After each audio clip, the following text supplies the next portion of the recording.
امام رازی رحمه الله یو لوی محقق او مفسر تیر شوی دا په تفسیر کبیر کې نقل کوي چې یو ورځ محبوب علیه السلام ته یو کس راغی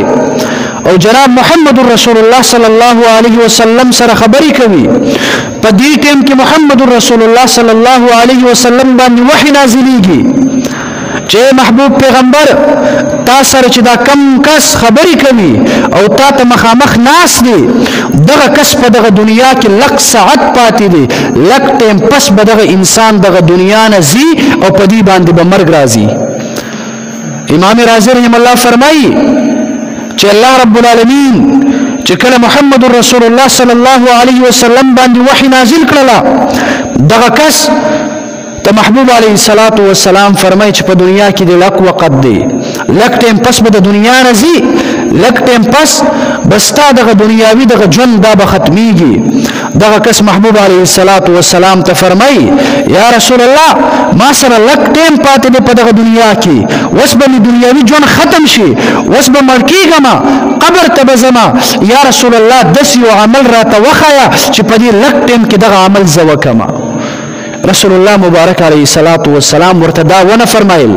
چې انسانه منځ وکړه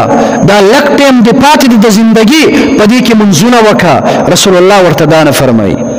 رسول الله ورته دا هم نه فرمایي چې انسان د الله رب العالمین ذکر او اذکار وکړه چې لک ټیم دی چې دغه ټیم د په ذکر او اذکار کې تیر شي. محبوب علیه السلام ورته دا هم نه فرمایي چې لاړ شه د مور او پلار خدمت وکا نا رسول الله مبارک علیه السلام ورته ټول بهترین عمل ورخی چې انسان په دنیا کې لک ټیم پاتې دا مازیګر نه پس رسول الله مبارک ورته دا خبره وکړه او دغه انسان د ماخام نه مخکې دی وفات کیږي لک ټیم پاتې دا محبوب علیه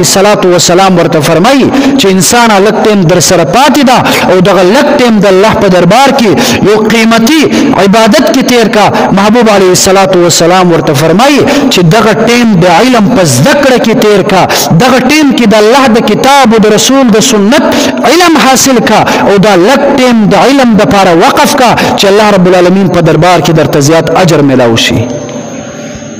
علم دومره مقام لري چې رسول الله مبارک ورته فرمایي چې انسان د مرګ وخت د نږدې ده منځونه هم مکوا ذکر او اذکار هم مکوا په دې ټیم کې د الله رب العالمین د کتاب علم زده کړه وکړه. علم دا ډیر زیات لوی فضیلت لري.